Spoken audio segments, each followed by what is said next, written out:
Dog mushing has actually been a part of my life for as far back as I can remember. I'd ride in the sled with my mom on training runs from about age 2. I participated in the junior dog races and traveled around the state and into Canada with my parents when they raced. I remember playing with the children of the other dog mushers when they gathered for the races, and after the race, the mushers would come to visit at our house. George Atla, Eddie Streeper, Chuck Erhart, Charlie Champagne, Roxy Wright, Harris Dunlap, and of course my parents. Those were the Michael Jordans of the 1970s and 80s. Although my parents were successful at the sport, the increasing cost of caring for the dogs forced them to phase out. My junior mushing ended when I was in my early teens, racing the 5-dog class. Nearly 15 years later, I adopted a dog from the local shelter for my kids to race. And over the next 15 years, this developed into a full-fledged kennel operation, averaging between 20 to 30 dogs, and all family members participating. Racing for Team USA in the World Championships, medaling in international standings, setting track records around the state, and being on TV were some of my biggest accomplishments. But what I never expected was overcoming my personal, mental, and physical obstacles along the way.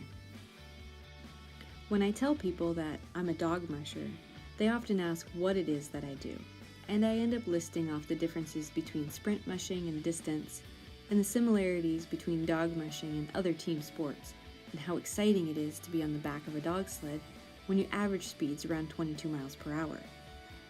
Then they ask the question, is there lots of money in the sport?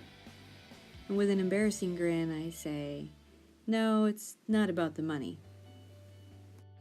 So why? If it isn't about the money, then what is it? Isn't money what we're all after?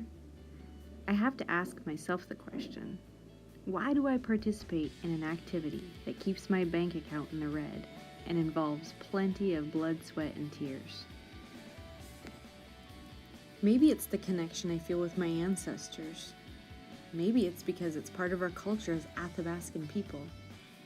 Maybe it's because the sport is fading out amongst our native mushers. Maybe it's because I can be one more, not one less. Maybe it's because I feel a deep obligation, beyond any other, to pass on to my children the healthiest thing I've ever known in my entire existence.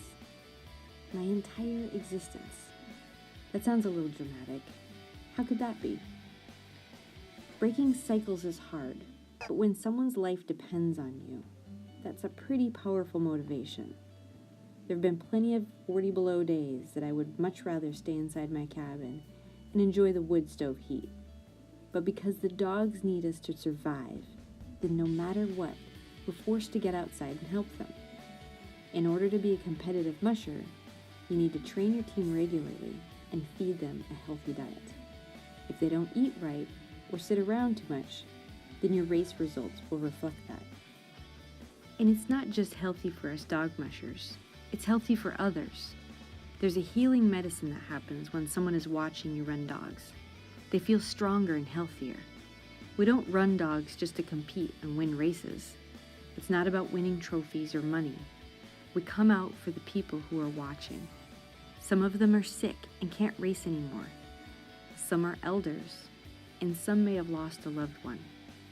When you race, people watch you. And when they watch you, and they enjoy what you're doing, a good medicine takes place. And that medicine is healing.